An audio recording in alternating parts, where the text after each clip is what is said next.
بسم اللہ الرحمن الرحیم۔ السلام علیکم ورحمۃ اللہ وبرکاتہ۔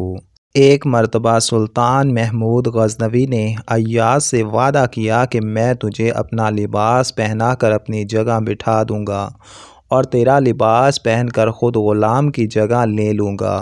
چنانچہ جس وقت سلطان محمود غزنوی حضرت ابو الحسن رحمۃ اللہ علیہ سے ملاقات کی نیت سے خرقان پہنچا تو قاصد سے کہا کہ حضرت ابو الحسن رحمۃ اللہ علیہ سے یہ کہہ دینا کہ میں صرف آپ سے ملاقات کی غرض سے حاضر ہوا ہوں، لہٰذا آپ زحمت فرما کر میرے خیمے تک تشریف لے آئیں، اور اگر وہ آنے سے انکار کریں تو یہ آیت تلاوت کر دینا: اطیعوا اللہ و اطیعوا الرسول و اولی الامر منکم۔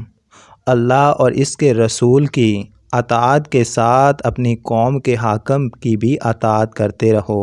چنانچہ قاصد نے آپ کو جب پیغام پہنچایا تو آپ نے معذرت طلب کی، جس پر قاصد نے مذکورہ بالا آیت تلاوت کی۔ آپ نے جواب دیا کہ محمود سے کہہ دینا کہ میں تو اطیع اللہ میں ایسا غرق ہوں کہ اطیع الرسول سے بھی ندامت محسوس کرتا ہوں۔ ایسی حالت میں اولی الامر منکم کا تو ذکر ہی کیا ہے۔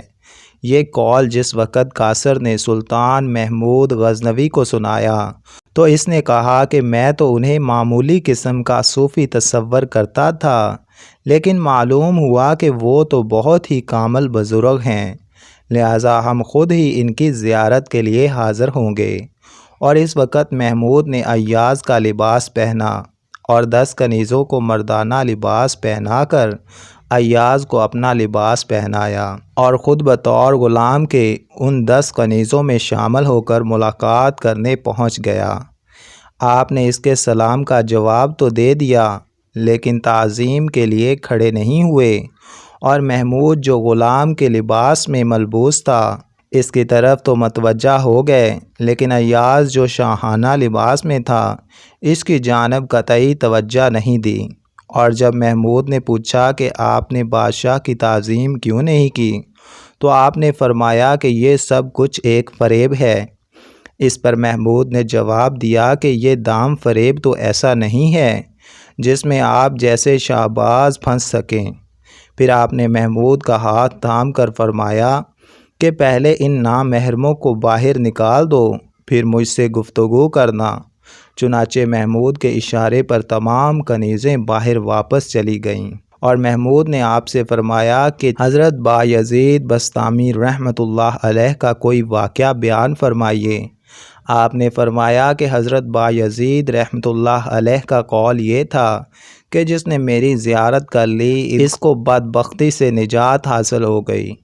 اس پر محمود نے پوچھا کہ ان کا مرتبہ حضور نبی کریم صلی اللہ علیہ وآلہ وسلم سے بھی زیادہ بلند تھا، اس لیے کہ حضور نبی کریم صلی اللہ علیہ وآلہ وسلم کو ابو جہل و ابو لہب جیسے منکرین نے دیکھا، پھر بھی ان کی بدبختی دور نہ ہو سکی۔ آپ نے فرمایا کہ اے محمود، ادب کو ملحوظ رکھتے ہوئے اپنی ولایت میں تصرف نہ کرو، کیونکہ حضور نبی کریم صلی اللہ علیہ وآلہ وسلم کو خلیفہ اربعہ اور دیگر صحابہ کے سوا کسی نے نہیں دیکھا، جس کی دلیل یہ آیت مبارکہ ہے: اے نبی صلی اللہ علیہ وآلہ وسلم، آپ ان کو دیکھتے ہیں جو آپ کی جانب نظر کرتے ہیں، حالانکہ وہ آپ کو نہیں دیکھ سکتے۔ یہ سن کر محمود بہت محظوظ ہوا۔ پھر آپ نے نصیحت کرنے کی خواہش کی تو آپ نے فرمایا کہ نواحی سے اجتناب کرتے رہو، باجماعت نماز ادا کرتے رہو، سخاوت و شفقت کو اپنا شعار بنا لو۔ اور جب محمود نے دعا کی درخواست کی تو فرمایا کہ میں خدا سے ہمیشہ یہ دعا کرتا ہوں کہ مسلمان مردوں اور عورتوں کی مغفرت فرما دے۔ پھر جب محمود نے عرض کیا کہ میرے لیے مخصوص دعا فرمائیں تو آپ نے کہا کہ اے محمود، تیری عاقبت محمود ہو۔